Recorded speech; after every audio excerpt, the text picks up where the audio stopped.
Very good morning to my dear students. This is Professor A.G.Giraddi. Today I would like to explain in brief 2019 question paper of Rani Chennamma University related to financial management subject.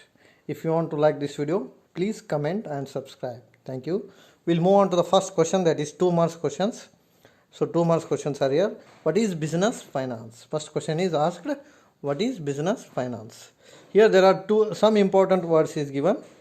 According to Doggle, business finance can be defined as an activity concerned with planning, raising, controlling and administration of fund used in business. Means these words are important: planning, raising, controlling and administration. So ವ್ಯವಹಾರಿಕ ಹಣಕಾಸು ಅಂದ್ರೆ ಸರಿಯಾದಂಥ ಯೋಜನೆಯನ್ನು, ನಿಯಂತ್ರಣವನ್ನು, ನಿರ್ವಹಣೆಯನ್ನು ಮಾಡ್ತಕ್ಕಂಥ ಪ್ರಕ್ರಿಯೆ ಅಂತ ಕರಿತೀವಿ. ಸೊ ಹಂಗಾದ್ರೆ financial management mainly related to planning, organizing, directing and controlling of fund. So the word fund related aspects anna. So fund anna ಎಷ್ಟು ಪರಿಣಾಮಕಾರಿಯಾಗಿ ಉಪಯೋಗಿಸ್ತೀವಿ ಅಂತ ಹೇಳೋದಕ್ಕೆ ನಾವು ಬಿಸ್ನೆಸ್ ಫೈನಾನ್ಸ್ ಅಂತ ಕರಿತೀವಿ. ನೆಕ್ಸ್ಟ್ ಪಾಯಿಂಟ್ ಏನು ಕೇಳಿದ್ರೆ, ವಾಟ್ ಈಸ್ ಫೈನಾನ್ಷಿಯಲ್ ಮ್ಯಾನೇಜ್ಮೆಂಟ್ ಅಂತ ಕೇಳ. According to Solomon Ezra, financial management is concern with efficient use of economic resource, namely capital fund. This is a very important aspect. Means according to Ezra, fund is used effectively, that is called as financial management. So indirectly we can say that proper utilization of fund is called as a financial management. Means raising the fund and utilizing the fund is called as financial management. ಅಂದರೆ ಏನು ಹೇಳಕ್ಕೆ ಪ್ರಯತ್ನ ಪಟ್ಟಾರೆ ಅಂದ್ರೆ ಅವರು, ಹಣಕಾಸಿನ ನಿರ್ವಹಣೆ ಅಂದ್ರೆ ನಿಧಿಯನ್ನು ಪಡೆದುಕೊಂಡು ಆ ನಿಧಿಯನ್ನು ಪರಿಣಾಮಕಾರಿಯಾಗಿ ಉಪಯೋಗಿಸೋದಕ್ಕೆ ನಾವು ಏನಂತ ಕರಿತೀವಿ, ಹಣಕಾಸಿನ ನಿರ್ವಹಣೆ ಅಂತ ಕರಿತೀವಿ. So economic resource of capital ಫಂಡನ್ನು ಇಫೆಕ್ಟಿವ್ ಆಗಿ ಯೂಸ್ ಮಾಡೋದಕ್ಕೆ ಫೈನಾನ್ಷಿಯಲ್ ಮ್ಯಾನೇಜ್ಮೆಂಟ್ ಅಂತ ಕರಿತೀವಿ. The third question ask, what is time value of money? This is time value of money. So time value of money means what the value of money today in compared with value of money tomorrow. That is called as time value of money. We can say that the present value of money today is much more worth than tomorrow's ಅಂತ ಕರಿತೀವಿ.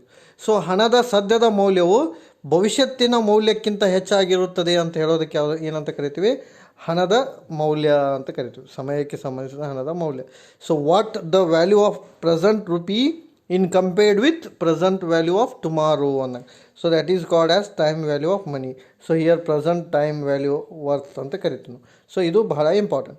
So next question in Canary, what is watered capital? Watered capital. So watered capital means when the realizable value of asset is less than the book value, or when the true value is not represented, its asset is called as a watered stock. So ನೀರಿನಲ್ಲಿ ಕರಗಿದ ಬಂಡವಾಳ ಅಂದ್ರೆ ವ್ಯವಹಾರದ ನೈಜ ಮೌಲ್ಯವು ಪುಸ್ತಕದ ಮೌಲ್ಯಕ್ಕಿಂತ ಕಡಿಮೆ ಆಗಿದ್ದರೆ ಏನಂತ ಕರಿತೀವಿ, ವಾಟರ್ಡ್ ಕ್ಯಾಪಿಟಲ್ ಅಂತ ಕರಿತೀವಿ. I will say one example.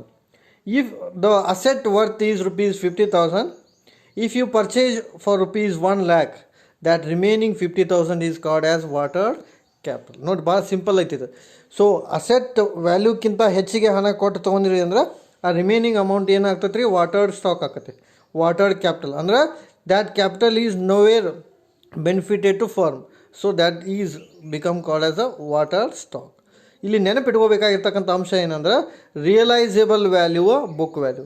So ಯಾವುದು ಕಡಿಮೆ ಇರ್ತೈತೆ ರೀ, realisable value of asset is less than book value. ಅಥವಾ ಇನ್ನೂ ಸಿಂಪಲ್ ಆಗಿ ಹೇಳ್ಬೇಕಂದ್ರೆ when its true value is not represented book value.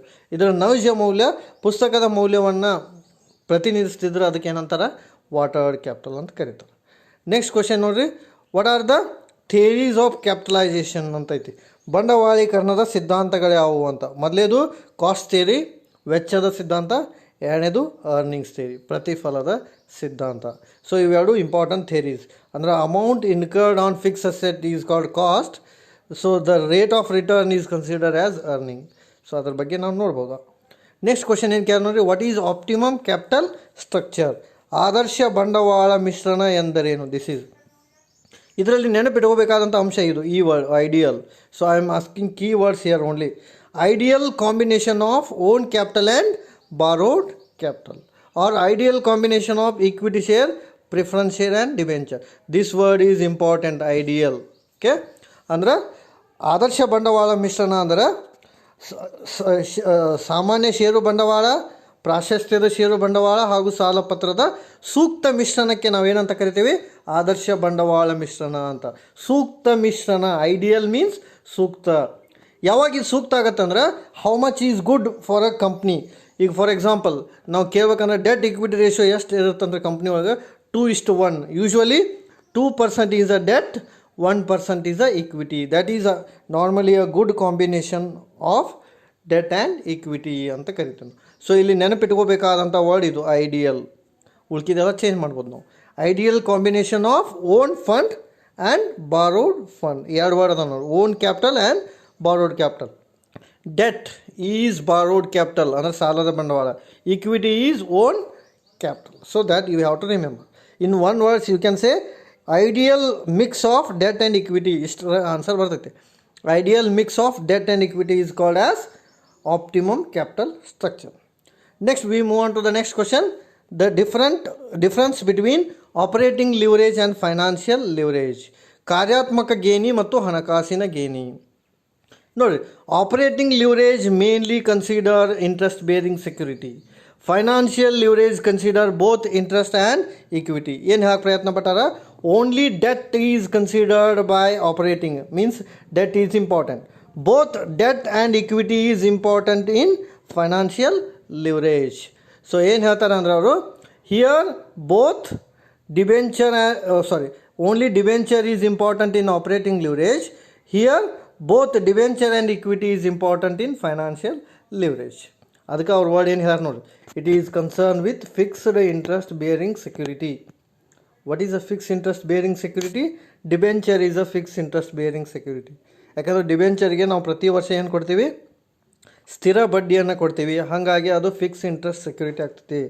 So financial leverage ಒಳಗೆ ಡಿಬೆಂಚರು ಬರ್ತೈತಿ ಮತ್ತು ಈಕ್ವಿಟಿನೂ ಬರ್ತೈತಿ.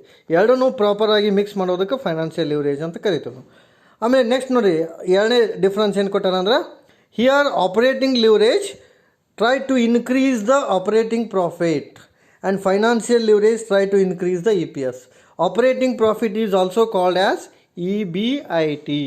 ಆಪರೇಟಿಂಗ್ ಪ್ರಾಫಿಟ್ಗೆ ಇನ್ನೊಂದು ಹೆಸರೇನು ರೀ? EBIT, earning before interest and tax. ಅಂದರೆ operating leverage increase EBIT. Then what about financial leverage? Financial leverage increase EPS. ನೋಡಿ, simple. Financial leverage increase EPS, operating leverage increase EBIT. ಇದನ್ನು ನೆನಪಿಟ್ಕೋಬೋದು ನಾವು. ನೋಡಿರಿ ಹೆಂಗೆ difference easy ನೆನಪಿಟ್ಕೋಬೇಕಂದ್ರೆ, debt is important in operating leverage, both debt and equity is important in financial leverage. ಕಾರ್ಯಾತ್ಮಕ ಗೇಣಿಯಲ್ಲಿ ಕೇವಲ ಸಾಲಪತ್ರ ಮಹತ್ವವಾಗಿದೆ. ಹಣಕಾಸಿನ ಗೇಣಿಯಲ್ಲಿ ಸಾಲಪತ್ರದ ಜೊತೆಗೆ ಸಾಮಾನ್ಯ ಷೇರು ಮಹತ್ವವಾಗಿದೆ. So operating leverage concentrate on increase the EBIT level ಅಥವಾ ಆಪರೇಟಿಂಗ್ ಪ್ರಾಫಿಟ್. ಆಪರೇಟಿಂಗ್ ಲಿವರೇಜ್ ಅಂದರೆ ಕಾರ್ಯಾತ್ಮಕ ಗೇಣಿ. ಕಾರ್ಯಾತ್ಮಕ ಗೇಣಿಯು EBITನ ಹೆಚ್ಚು ಮಾಡೋಕ್ಕೆ ಪ್ರಯತ್ನ ಪಡುತ್ತೆ.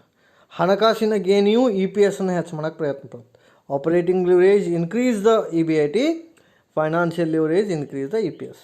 Another difference which is not given here, I will tell. We can write the formula of operating leverage as well. Difference of ಬರಿಬೋದು. Operating leverage is equal to contribution divided by EBIT. What is the formula of operating leverage? Contribution divided by EBIT. That is the difference. And what about the financial leverage? Financial leverage is equal to EBIT divided by EBT. EBIT divided by EBT. That is also the difference. ಇಲ್ಲಿ ಕೊಟ್ಟಿಲ್ಲ. So I will repeat once again in simple word. Operating leverage consider debenture. Financial leverage consider both debenture and equity. Operating leverage try to increase the EBIT and financial leverage try to increase the EPS. Operating leverage is represented by contribution divided by EBIT. Financial leverage is represented by EBIT divided by EBT ಅಂತ ಕರೀತೀವಿ. Okay, ಸಾಲಪತ್ರಕ್ಕೆ ಸಂಬಂಧಿಸಿರೋದು ಕಾರ್ಯಾತ್ಮಕ ಗೇಣಿ, ಸಾಲಪತ್ರ ಹಾಗೂ ಸಾಮಾನ್ಯ ಷೇರಿಗೆ ಸಂಬಂಧಿಸಿರೋದು ಹಣಕಾಸಿನ ಗೇಣಿ. ಕಾರ್ಯಾತ್ಮಕ ಲಾಭವನ್ನು ಹೆಚ್ಚಿಸೋದು ಕಾರ್ಯಾತ್ಮಕ ಗೇಣಿ ಹಾಗೂ earning per ಶೇರನ್ನು ಹೆಚ್ಚಿಸೋದು ಹಣಕಾಸಿನ ಗೇಣಿ. ಹಾಗೂ ಆಪರೇಟಿಂಗ್ ಲಿವರೇಜನ್ನು ಹೆಂಗೆ ಕಂಡುಹಿಡಿತೀವಿ ಅಂದರೆ ಕಾಂಟ್ರಿಬ್ಯೂಷನ್ ಡಿವೈಡೆಡ್ ಬೈ EBIT ಮುಖಾಂತರ. ಫೈನಾನ್ಷಿಯಲ್ ಲಿವರೇಜ್ ಹೆಂಗೆ ಕಂಡಿಡ್ತೀವಿ EBIT ಡಿವೈಡೆಡ್ ಬೈ EBT ಮುಖಾಂತರ. ಸೊ ಇದು ಡಿಫ್ರೆನ್ಸ್. ನೆಕ್ಸ್ಟ್ ಕ್ವಶನ್ ಏನು ಕೇಳಿ ನೋಡಿರಿ, what is earning per share, EPS, what is earning per share in simple word. So the amount available to equity shareholders by dividing number of outstanding equity shares, it is called as EPS, earning per share. If the amount is taken and divided by number of equity shares are doing, so that is called as earning per share ಅಂತ ಕರಿತೀವಿ ನಾವು. EPS ಬರಬೇಕಂದ್ರೆ amount divided by number of equity share ಮಾಡಬೇಕು. Next question, what is book value per share of equity. Book value per share of equity is called as equity amount available to common shareholders divided by number of outstanding shares. In simple word, book value is equal to net worth divided by number of equity share. Net worth divided by number of equity share. Net worth means net amount available to equity shareholders. Next question, they are asking, a company issues 50,000, 8% debentures at par. The tax rate is 50%. What is cost of debt? They are asking KD. They are asking what? KD, cost of debenture. KD is calculated by I divided by P into 1 minus T. I is interest, P is net proceeds, T is tax rate. So, ಎಲ್ಲ ಕೊಟ್ಟಾರ ಕಂಡುಹಿಡಿಬೇಕು. I means interest. Out of 50,000 8% ಅಂದರೆ 4,000 ಬಂತು. Net proceeds 5,000 ಅಲ್ಲ, ಇದು 50,000 because this is a net proceeds. ಇಲ್ಲಿ ಯಾವುದೋ adjustment ಇಲ್ಲ, ಹಾಗಾಗಿ ಫೇಸ್ ವ್ಯಾಲ್ಯೂ 50,000 ಏನಂತ ಬರ್ತೀವಿ ನಾವು, ನೆಟ್ ಪ್ರೊಸೀಡ್ಸ್ ಅಂತ ಬರ್ತೀವಿ. ಟ್ಯಾಕ್ಸ್ ರೇಟ್ 50% ಐತಿ, ಸೊ 0.5. ಹಾಗಾಗಿ ಮತ್ತು ಅದನ್ನು ನಾವು ಏನು ಮಾಡ್ಬೇಕ್ರಿ, ಅಲ್ಲಿ ಆ್ಯಡ್ ಮಾಡಬೇಕು. So I divided by NP into 1 minus T. I is 4,000 divided by not 5,000, this is 50,000 into 1 minus 5. So 4% ಬರ್ತೈತಿ. ನೆಕ್ಸ್ಟ್ ಇದು ಇನ್ನೊಂದು ಫಾರ್ಮುಲಾ ಏನು ಅಂದರೆ ರೇಟ್ ಪ್ರಕಾರ ತೊಗೋಬೇಕು. I divided by P into 1 minus T. Rate 8% is the rate given in the problem. ತೋರಿಸ್ತೇನೆ ನೋಡಿರಿ, this is 8% debenture. ಇದು ರೇಟ್ ಪ್ರಕಾರ, ಅಮೌಂಟ್ ಪ್ರಕಾರ ಅಲ್ಲ. 8 ಬಂತಂದ್ರೆ ಫೇಸ್ ವ್ಯಾಲ್ಯೂ ಎಷ್ಟು ಇಲ್ಲಿ ಪಾರ್ ಅಂತ ಐತಿ ನೋಡಿ, ಪಾರ್ ಅಂದ್ರೆ 100 ಅದು. So 8 divided by 100 into 1 minus 5, 4%. That is also correct. ಅಂದರೆ you can calculate either by using amount or by rate, ಎರಡೂದ್ರ ಮುಖಾಂತರನೂ ನಾವು ಬಿಡಿಸ್ಬೋದು. ನೆಕ್ಸ್ಟ್ ಕ್ವಶನ್ ಏನು ಕೇಳಿ ನೋಡ್ರಿ, what is permanent working capital, ಶಾಶ್ವತ ದುಡಿಯುವ ಬಂಡವಾಳ ಅಂದರೆ ಏನು ಅಂತ. The answer itself indicate that the amount which is remains permanent in a business, remained permanent in a business are fixed in a business ಅಂತ ಕರಿತೀವಿ ನಾವು. ಸೊ ಯಾವ ಅಮೌಂಟ ಬಿಸ್ನೆಸ್ ಒಳಗೆ ಫಿಕ್ಸ್ ಉಳಿತೈತಿ ಅದನ್ನು ನಾವೇನಂತ ಕರಿತೀವಿ, ಸ್ಥಿರ ದುಡಿಯುವ ಬಂಡವಾಳ, ರಿಮೇನ್ ಪರ್ಮನೆಂಟ್ ಅಂತ ಕರಿತೀವಿ ನಾವು. ಸೊ ಪರ್ಮನೆಂಟ್ ಆಗಿ ಉಳಿಯೋದಕ್ಕೆ ಪರ್ಮನೆಂಟ್ ವರ್ಕಿಂಗ್ ಕ್ಯಾಪಿಟಲ್ ಅಂತೀವಿ. ನೆಕ್ಸ್ಟ್ ಕ್ವಶನ್ ಏನು ಕೇಳಿ ನೋಡ್ರಿ, write any 2 dangers of inadequate working capital. ಅಂದರೆ ವರ್ಕಿಂಗ್ ಕ್ಯಾಪಿಟಲ್ನಲ್ಲಿ ಕೊರತೆ ಆದರೆ ಅದರ ಸಮಸ್ಯೆಗಳೇನು ಅಂತ. So if working capital problem happens, first impact is goodwill, firm goodwill is decrease. ಸಂಸ್ಥೆಯ ಸುನಾಮ ಏನಾಗುತ್ತೆ, ಕಡಿಮೆ ಆಗುತ್ತೆ, goodwill is to be decrease. Next growth rate effect ಆಗುತ್ತೆ, firm growth rate is affected. Next objective of business is not fulfilled, ಅಂದರೆ ಸಂಸ್ಥೆಯ ಉದ್ದೇಶ ಏನಾಗಂಗಿಲ್ಲ ರೀ, ಈಡೇರಾಗಂಗಿಲ್ಲ. In simple word, goodwill is collapse and affect the firm value and overall capacity is decrease. You can write that. So goodwill impact ಆಗ್ತಿರ್ತವೆ. So ಅಂದ್ರೆ ಅಸಮಂಜಸ ದುಡಿಯುವ ಬಂಡವಾಳದ ಸಮಸ್ಯೆ ಏನು ಅಂದ್ರೆ ಸಂಸ್ಥೆಯ ಸುನಾಮ ಕಡಿಮೆ ಆಗುತ್ತದೆ, ಸಂಸ್ಥೆಯ ವ್ಯವಹಾರಕ್ಕೆ ಅದರಿಂದ ಪರಿಣಾಮ ಬೀರುತ್ತದೆ, ಸಂಸ್ಥೆಯ ಉದ್ದೇಶ ಈಡೇರಂಗಿಲ್ಲ. ಅಂದರೆ all negative is called as dangers. Next question ಏನು ಕೇಳಿ ನೋಡ್ರಿ, 5 marks question. They are asking NPV. The problem they are asking NPV. Before discussing, I am telling the formula of NPV. It is very simple formula. NPV is equal to present value of cash inflow minus present value of cash outflow. This formula is very important. ಇದನ್ನು ನಾವೇನು ಮಾಡ್ಬೋದು ರೀ, ಬಹಳ ನೆನಪಿಟ್ಕೋಬೋದು. Present value of cash inflow minus present value of cash outflow. Now move on to the question. A firm whose cost of capital is 10% by considering 2 mutually exclusive projects P and Q. The details are given below. Particulars, project P, project Q. investment 70,000 each. Estimated life 5 years. Year 1 cash inflow 10,000 of P, 60,000 of Q. Year 2 20,000 of P, 40,000 of Q. Year 3 30,000 of P and 20,000 of Q. 45,000 and 10,000, 60,000 and 10,000. So here they are giving NPV of two projects. Year 1 0.909, 0.826, 0.751, 683, 621. So here the very important aspect is, I will mark 3, this one cash outflow and these cash inflows and these NPV factor. By these 3 words only we have to calculate the NPV. We'll move on to first step. ಏನು ಕಂಡುಹಿಡಿಬೇಕು ಅಂದ್ರೆ simple ನೋಡಿ, ಇದು first, ಇದು already ಇರ್ತೈತೆ. ಅದು ಯಾವುದು investment ಅಂತ ಐತೆ ನೋಡ್ರಿ, ಇದು investment. Okay, so the investment 70,000 each. This is called as present value of cash outflow. Cash ಹೊರಗೆ ಹೋಗಿರೋದು, ಇದು ಫಸ್ಟ್ ಸ್ಟೆಪ್. ಇದನ್ನೇನು ಕಂಡು ಹಿಡಿಯೋ ಅವಶ್ಯಕತೆ ಇಲ್ಲ, ಕೊಟ್ಟಿರ್ತಾರೆ ಪ್ರಾಬ್ಲಮ್. ನಾವು initial investment is called as cash outflow. ಯಾಕಂದ್ರೆ we have to purchase the asset at the beginning itself, that's why it is called cash outflow. So cash outflow investment ಅಂತ ಕೊಟ್ಟಾರೆ. ಇನ್ನೊಂದ್ಸಲ ಏನಂತ ಕೊಡ್ಬೋದು ಅಂದರೆ ಕಾಸ್ಟ್ ಆಫ್ ದಿ ಪ್ರಾಜೆಕ್ಟ್ ಅಂತಲೂ ಕೊಡ್ಬೋದು. So ಇದನ್ನು ಕಂಡುಹಿಡಿಯೋ ಅವಶ್ಯಕತೆ ಇಲ್ಲ. ಈಗ ನಮಗೆ ಬಂದಿರೋದು ಇನ್ಫ್ಲೋ ಕಂಡುಹಿಡಬೇಕು. ಯಾಕಂದ್ರೆ ಔಟ್ಫ್ಲೋ ಗೊತ್ತಾಯ್ತು 70,000 ಅಂತ. ಈಗ ಇನ್ಫ್ಲೋ ಕಂಡುಹಿಡಬೇಕು. ಇನ್ಫ್ಲೋ ಕಂಡುಹಿಡಬೇಕಾದ್ರೆ ಇವೇನು ರೀ, ಕ್ಯಾಶ್ ಇನ್ಫ್ಲೋಸ್ ಇವು ಫಸ್ಟ್ ಇಯರ್ ಪಿ ಆ್ಯಂಡ್ ಕ್ಯೂದು. ಇವು ಕ್ಯಾಶ್ ಇನ್ಫ್ಲೋನ ಎದ್ರ ಜೊತೆ ಮಲ್ಟಿಪ್ಲೈ ಮಾಡ್ಬೇಕಂದ್ರೆ you have to multiply with each year present value factor. Just I will mark and tell, it is very simple. ಇದು ಪ್ರಾಜೆಕ್ಟ್ ಕ್ಯಾಶ್ ಫ್ಲೋದ ಕ್ಯಾಶ್ ಇನ್ಫ್ಲೋ. ಇವೇನು ರೀ, P V factor. So first year 10,000 with 0.909, second year 20,000 with 826, third year 30,000 with 0.751, fourth year 45,000 with 683, fifth year 60,000 with 621, like that.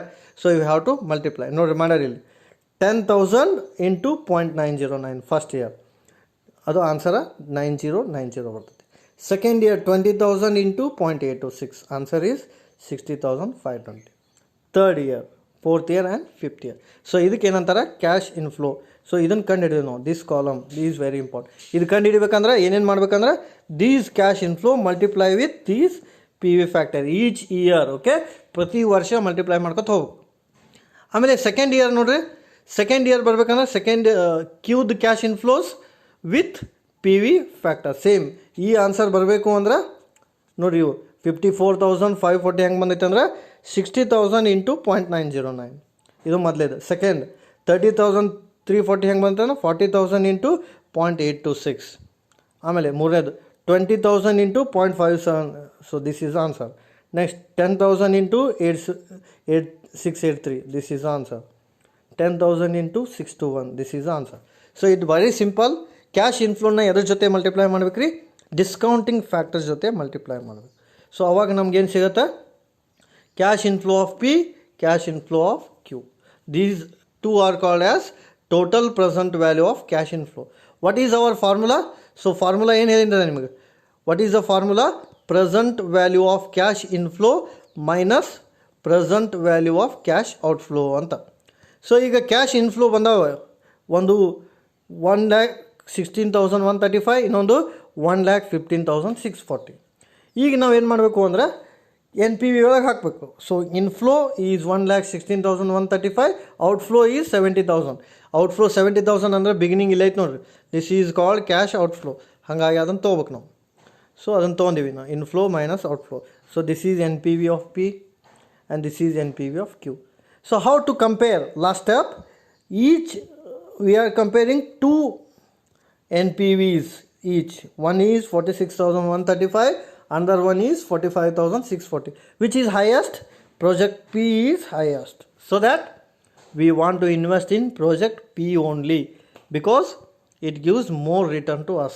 NPV positive ಇದ್ರೆ invest ಮಾಡಬೇಕು.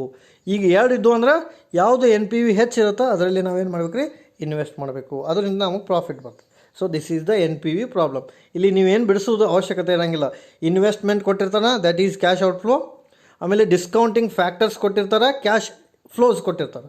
So cash ಫ್ಲೋಸನ್ನು discount factor ಜೊತೆ each year multiply ಮಾಡಬೇಕು. ಅವಾಗೇನು ಸಿಗುತ್ತೆ ನಿಮ್ಗೆ, total cash inflow ಬರುತ್ತೆ. So total cash inflow minus outflow ಮಾಡಿದರೆ NPV ಬಂತು. NPV ಹೈಯೆಸ್ಟ್ ಇದ್ದದನ್ನು ಇನ್ವೆಸ್ಟ್ ಮಾಡೋದು. ನೆಕ್ಸ್ಟ್ ಕ್ವಶನ್ ನೋಡ್ರಿ, write the difference between over capitalisation and under capitalisation ಅಂತ ಕೇಳ. ಇದು ಅತಿ ಬಂಡವಾಳೀಕರಣ, ಇದು ಅರೆ ಬಂಡವಾಳೀಕರಣ. Before explaining the difference, first I will tell what is over capitalization and what is under capitalization. Then you can easily come to know the difference between over and under. Over capitalization means when the firm is unable to pay the dividend or return to its shareholder, that position is called as over capitalization. What is over capitalization? When the firm is not able to pay the return to its shareholders. ಸಂಸ್ಥೆಯು ತನ್ನ ಷೇರುದಾರರಿಗೆ ಲಾಭಾಂಶವನ್ನು ಕೊಡದೇ ಇರತಕ್ಕಂತಹ ಸಂದರ್ಭಕ್ಕೆ ನಾವು ಏನಂತ ಕರಿತೀವಿ, ಅದಕ್ಕೇನಂತ ಕರಿಬೋದ್ರೆ over capitalisation ಅಂತ ಕರಿತೀವಿ. ಸೊ ಇಲ್ಲಿ ಓವರ್ ಕ್ಯಾಪಿಟಲೈಸೇಷನ್ ಅಂದರೆ firm is unable to pay the dividend to its shareholders ಅಂತ ನಾವಲ್ಲಿ ಕರಿತೀವಿ. ಅದರ ಅಂಡರ್ ಕ್ಯಾಪಿಟಲೈಸೇಷನ್ ಅಂದರೆ firm is able to pay the dividend to its shareholder more ಅಂತ. ಈಗ ಡಿಫ್ರೆನ್ಸ್ ನೋಡೋಣ. ಆಲ್ ನೆಗೆಟಿವ್ ಇತ್ತಂದರೆ ಓವರ್, ಆಲ್ ಪಾಸಿಟಿವ್ ಇತ್ತಂದರೆ under. See earning is less, ಸಂಸ್ಥೆಯ ಲಾಭ ಕಡಿಮೆ ಇತ್ತು over capitalisation. Earning is more, already less ಇದ್ದದೆಲ್ಲ ಓವರ್, ಮೋರ್ ಇದ್ದದೆಲ್ಲ under. Earning is less and it is a common. Over capitalisation is common in business and under capitalisation is rare in business and it is very rare in business. And the book value is more than real value over capitalization. Under capitalization book value is less than real value. Dividend is less in over capitalization. Dividend is more in under capitalization. ಲಾಭಾಂಶ ಕಡಿಮೆ ಇರುತ್ತೆ, ಲಾಭಾಂಶ ಹೆಚ್ಚಿರುತ್ತೆ. Market value of share is decrease, market value of share is increase. It is a weak financial position and it is a strong financial position. Here it is a very expensive thing and it is a very less expensive thing, and it is inefficient of resource, it is efficient of resource. Here the goodwill is less, here the goodwill is more. So in simple word, all less is called over capitalization, all more is called under. For example, earning capacity is less, dividend is less, firm ability is less, market value of share is less, number of share is less, share price is less, goodwill is less, remedial process is difficult, weak financial position, ಇವೆಲ್ಲ ಏನ್ರಿ under capitalisation. ಅಂದ್ರೆ ಸಂಸ್ಥೆಯ ಮಾರುಕಟ್ಟೆಯ ಮೌಲ್ಯ ಕಡಿಮೆ ಆಗಿರಬೇಕು, ಸಂಸ್ಥೆಯ ಲಾಭಾಂಶ ಕಡಿಮೆ ಆಗಿರಬೇಕು, ಸಂಸ್ಥೆಯ ಷೇರಿನ ಮೌಲ್ಯ ಕಡಿಮೆ ಆಗಿರಬೇಕು, ಸಂಸ್ಥೆಯ ಸುನಾಮ ಕಡಿಮೆ ಆಗಿರಬೇಕು, ಸಂಸ್ಥೆಯ ಹಣಕಾಸಿನ ಸ್ಥಿತಿಗತಿ ಸರಿಯಾಗಿರೋದಿಲ್ಲ. ಇವೆಲ್ಲ ಎದುರೋ ಬರ್ತಾವೆ, ಅತಿ ಬಂಡವಾಳೀಕರಣದಾಗ ಬರ್ತಾವೆ. ಈ ಕಡೆ ಅಂಡರ್ ಒಳಗೆ earning capacity is more, dividend is more, firm goodwill is more, market value of share is more, everything is good. That in case of under, but only short duration. This is also not good. Fair is good. Okay, ಹಾಗಾಗಿ compare ಮಾಡುವಾಗ ಭಾಳ ಈಸಿಯಾಗಿ ತಗೋಬೇಕು ನೋಡಿರಿ. Comparative study ಹೇಳ್ತೀನಿ. Dividend ಅಥವಾ word ಹೇಳೋದು ತಿಳ್ಕೊರಿ. ಹೆಂಗೆ ಕಂಪೇರ್ ಮಾಡ್ಬೇಕು ರೀ? Dividend is less in over, dividend is more in under. ಲಾಭಾಂಶ ಕಡಿಮೆ ಓವರ್ ಒಳಗೆ, ಲಾಭಾಂಶ ಹೆಚ್ಚು ಅಂಡರ್. ಅರ್ನಿಂಗ್ ಅಂತ ಹೇಳುತ್ತೆ. ಅರ್ನಿಂಗ್ ಹೆಂಗೆ ನೆನ್ಪಿಡ್ಬೇಕು ರೀ? Earning is less in over, earning is more in under. Next goodwill ಅಂತ ಹೇಳಿರುತ್ತೆ. Goodwill is less in over, goodwill more in under. Marketability of share less in over, more in under. So ಈ ರೀತಿ ಹೇಳ್ಬೇಕು ನಾವು. Value of firm less in over, more in under. Financial position less in over, more in under. ಈ ರೀತಿ ನಾವು analysis ಮಾಡಬೇಕು. Next question ಏನು ಕೇಳ ನೋಡ್ರಿ, ಲಿವರೇಜ್ ಕೇಳ. Types of leverage. They are giving sales is given, variable cost 1,40,000 is given, fixed cost is given, debenture is given. They are asking these three leverage: operating leverage, financial leverage, combined leverage. Before explaining these three leverage, just I will mark the formula here. Operating leverage is equal to contribution divided by EBIT. ಇದು ನೆನಪಿಟ್ಕೋಬೇಕು formula. Operating leverage is equal to contribution divided by EBIT. Financial leverage is equal to EBIT divided by EBT. EBIT divided by EBT. This is important. And combined leverage is equal to operating leverage into financial leverage. ಇನ್ನೊಂದು formula ಏನು ಅಂದ್ರೆ contribution divided by EBT ಅಂತ ಕರಿತೀವಿ ನಾವು. Contribution divided by EBT. So this is also the correct meaning. So that's why they are given. First sales is given. Sales ಎಷ್ಟು ಕೊಟ್ಟಾರಿ? 2 lakh. Sales 2 lakh is given in the problem. In that sales, what we are doing? Variable cost. Variable cost ಎಷ್ಟೈತ್ರಿ? 1,40,000. So sales minus variable cost ಎಷ್ಟು ಬಂತ್ರಿ? Contribution 60,000. So sales is 2 lakh, variable cost is 1,40,000. So what is the contribution? 60,000. So among that 60,000 contribution, next ಏನು ಮಾಡ್ಬೇಕ್ರಿ? Fixed cost minus ಮಾಡಬೇಕು. Here is a fixed cost 40,000. So what you are getting? EBIT ಬರ್ತೈತಿ. So EBIT ಒಳಗೆ next ಏನು ಮಾಡಬೇಕು ಅಂದ್ರೆ ಇಂಟ್ರೆಸ್ಟನ್ನು minus ಮಾಡಬೇಕು 10,000. So EBIT interest minus ಮಾಡಿದ್ರೆ ಏನು ಬಂತು? EBT. ಸೊ ಇವು ಮೂರು ಇಂಪಾರ್ಟೆಂಟ್. ಸೊ ಯಾವ ಮೂರು ಇಂಪಾರ್ಟೆಂಟ್ ಅನ್ನೋ ಪ್ರಾಬ್ಲಮ್ ಒಳಗೆ ಒಂದನೇದು ಕಾಂಟ್ರಿಬ್ಯೂಷನ್, ಎರಡನೇದು EBIT, ಮೂರನೇದು EBT. So I will repeat once again. Sales minus variable cost is contribution, contribution minus fixed cost is EBIT, EBIT minus interest is EBT. Let us move on to the formula. As you know, operating leverage is equal to contribution divided by EBIT. Contribution is 60,000, EBIT is 20,000. So here we are making. So what is answer? 3 times. ಇಲ್ಲಿ answer ಏನಂತ ಬರೀಬೇಕ್ರಿ? Times ಅಂತ ಬರೀಬೇಕು. Second, financial leverage, EBIT divided by EBT. EBIT is 20,000, EBT is 10,000. So what is answer? 2 times. Next, what is the third one? Combined leverage, operating leverage into financial leverage. Operating leverage 3 times ಬಂದದ, ಆಮೇಲೆ financial leverage 2 times ಬಂದೈತಿ. So 3 into 2 is equal to 6 times. ಅಥವಾ ಇನ್ನೊಂದು formula ಏನು ಅಂದರೆ ಇದು ಯಾವುದು? Contribution divided by EBT. ನೋಡಿರಿ ಎಷ್ಟು ಕೊಟ್ಟಾರ ಅನ್ನೋದು ಈ ಲೆಕ್ಕದಾಗ ನೋಡೋಣ. ಇಲ್ಲಿ contribution is 60,000, EBT is 10,000. So that 60,000 divided by 10,000. What is answer? 6 times. ನೋಡಿ ಅಷ್ಟೇ ಬಂದೈತಿ ಇಲ್ಲಿ 6 times. So this is what the leverage. ನೋಡಿ ಫಾರ್ಮ್ಯಾಟ್ ಹೇಳಿ ಮುಗಿಸ್ಬಿಡ್ತೀನಿ. Sales minus variable cost contribution ಬರ್ತೈತಿ, contribution minus fix cost EBIT ಬರುತ್ತೆ, EBIT minus interest EBT. These 3 important. ಈಗ ಫಸ್ಟ್ ಆಪರೇಟಿಂಗ್ ಲಿವರೇಜ್ ಹೆಂಗೆ ಕಂಡುಹಿಡ್ತೀವಿ? Contribution divided by EBIT. Next financial leverage ಹೆಂಗೆ ಕಂಡುಹಿಡ್ತೀವಿ? EBIT divided by EBT. Next combined leverage ಹೆಂಗೆ ಕಂಡುಹಿಡ್ತೀವಿ? Operating leverage into financial leverage ಅಥವಾ contribution divided by EBT. Move on to next question. Nikita Steel Limited, Mumbai issued 20,000, 10% preference shares of 100 each. And the cost of issue is 2%. Cost of issue ಎಷ್ಟು ಕೊಟ್ಟಾರ? 2% ಕೊಟ್ಟಾರ. Calculate cost of preference share capital issued at par, issued at premium 10% ಅಂತ ಕೊಟ್ಟಾರ.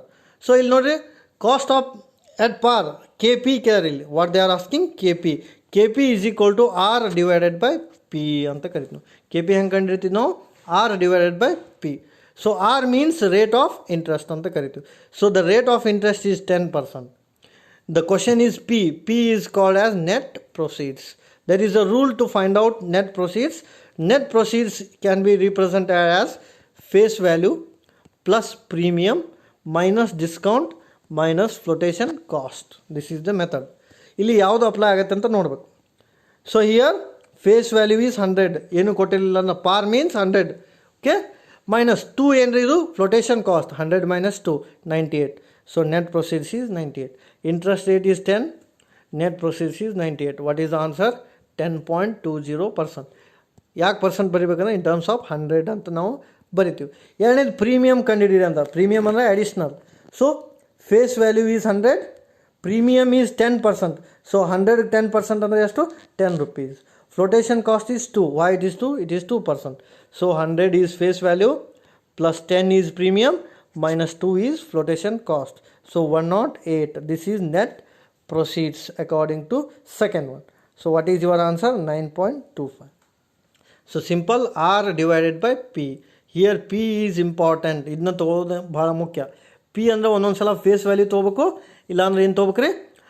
Face value plus premium minus flotation cost ಮಾಡಿ ತೊಗೋಬೇಕು. R divided by P. R ಅಂದರೆ rate of interest, P ಅಂದರೆ net proceeds ಅಂತ ನಾವಲ್ಲಿ ಕರಿತೀವಿ. Yes, will move on to the long questions. First question ಏನು ಕೇಳಿ ನೋಡ್ರಿ, briefly explain the functions of financial management. ಈ ಕ್ವಶನ್ ಎರಡು ರೀತಿ ಕೇಳ್ಬೋದಾ? Functions of financial management or manager, ಎರಡು ಒಂದೇ. Management is a process, manager is a person. ಹಣಕಾಸಿನ ನಿರ್ವಹಣೆಯ ಕಾರ್ಯಗಳನ್ನು ಬರೆಯಿರಿ ಅಂತ. ಇಲ್ಲಿ ಎರಡು ಇಂಪಾರ್ಟೆಂಟ್ ಫಂಕ್ಷನ್ಸ್ ಬರ್ತಾವೆ.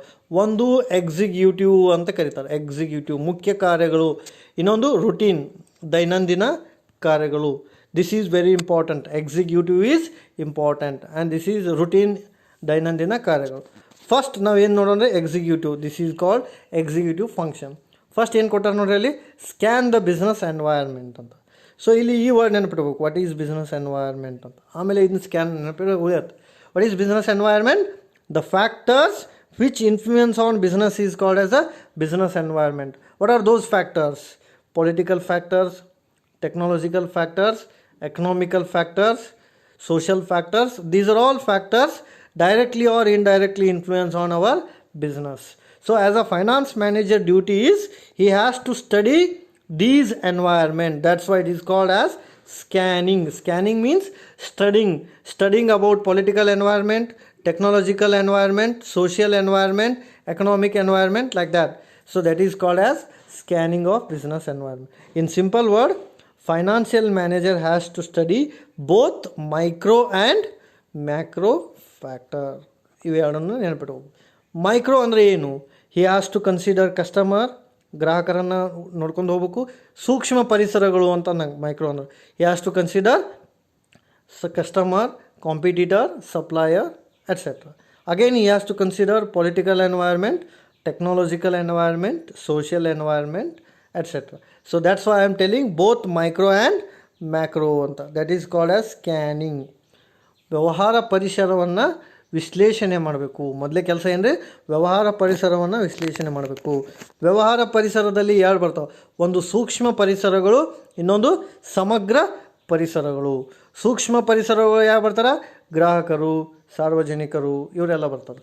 ಸಮಗ್ರ ಪರಿಸರದಾಗ ರಾಜಕೀಯ ಪರಿಸರ, ಆರ್ಥಿಕ ಪರಿಸರ, ತಾಂತ್ರಿಕ ಪರಿಸರ ಇವೆಲ್ಲ ಬರ್ತಾವೆ. ಸೊ ಫೈನಾನ್ಷಿಯಲ್ ಮ್ಯಾನೇಜರ್ ಆಗಿ ಇವನ್ನೆಲ್ಲ ಸ್ಟಡಿ ಮಾಡಬೇಕು ಅವನು. ಸೊ ಇದು first important function. What is that? Scanning ಅಂತ ಕರಿತೀವಿ. Second one, ascertainment of fund requirement.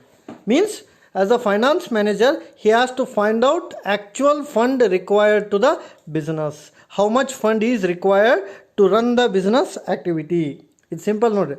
ಹಣಕಾಸಿನ ಅಧಿಕಾರಿಗೆ ವ್ಯವಹಾರವನ್ನು ನಡೆಸಿಕೊಂಡು ಹೋಗಲು ಬೇಕಾಗಿರ್ತಕ್ಕಂಥ ನಿಧಿ ಎಷ್ಟು ಅನ್ನೋದನ್ನು ಕಂಡುಹಿಡಬೇಕು. He has to ascertain like to running the business.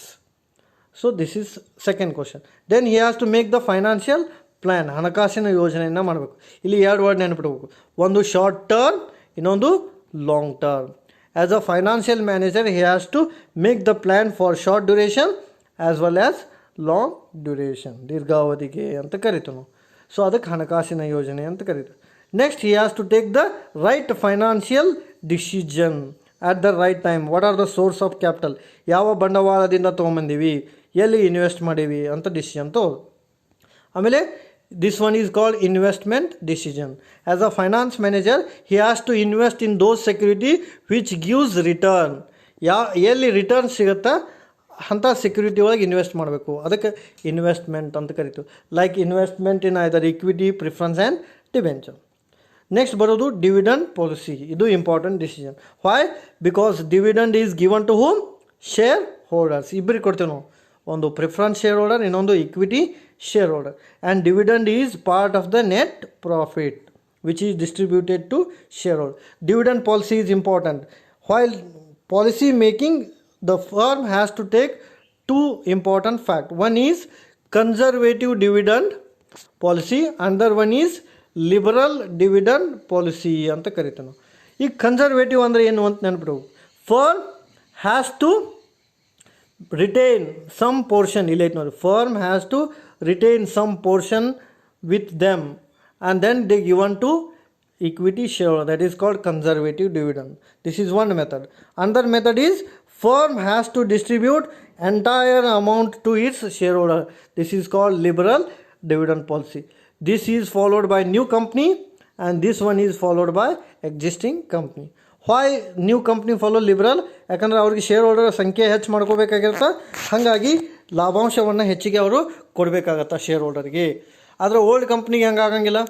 Old ಕಂಪ್ನಿಗೆ ಆಲ್ರೆಡಿ ಶೇರ್ ಹೋಲ್ಡರ್ಸ್ ಸಂಖ್ಯೆ ಹೆಚ್ಚಿರುತ್ತೆ, ಹಾಗಾಗಿ ಅವರು ಲಿಬರಲ್ ಫಾಲೋ ಮಾಡೋದಿಲ್ಲ ಅಂತ ಹೇಳಿ. ಸೊ ಇದು liberal dividend. Then financial control means financial discipline areas ಅಂತ ಕರಿತೀವಿ ನಾವು.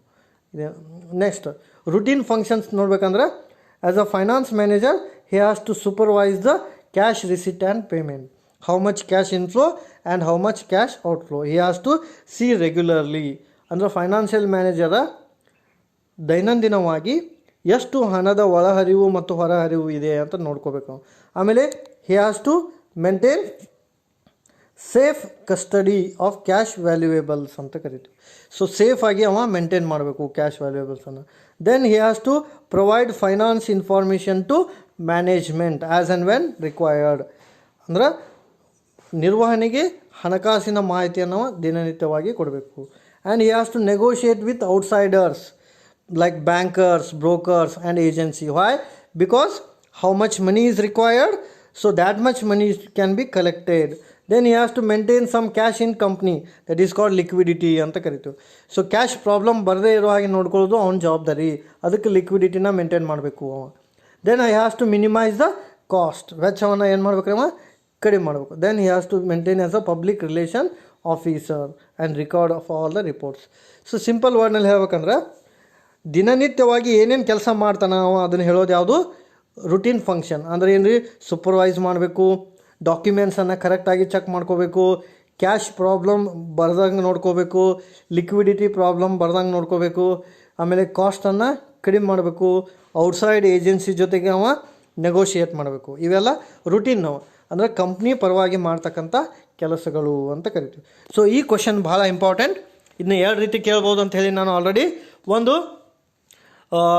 what are the functions of financial manager, another one is what is the functions of financial management as well as manager. So ಒಂದು routine function executive function ಅಂದರೆ important function, ಇನ್ನೊಂದು routine function ದೈನಂದಿನ ಕಾರ್ಯಗಳು ಅಂತ ಕರಿತೀವಿ. So this is first class. Remaining class I will do on next. Okay, thank you.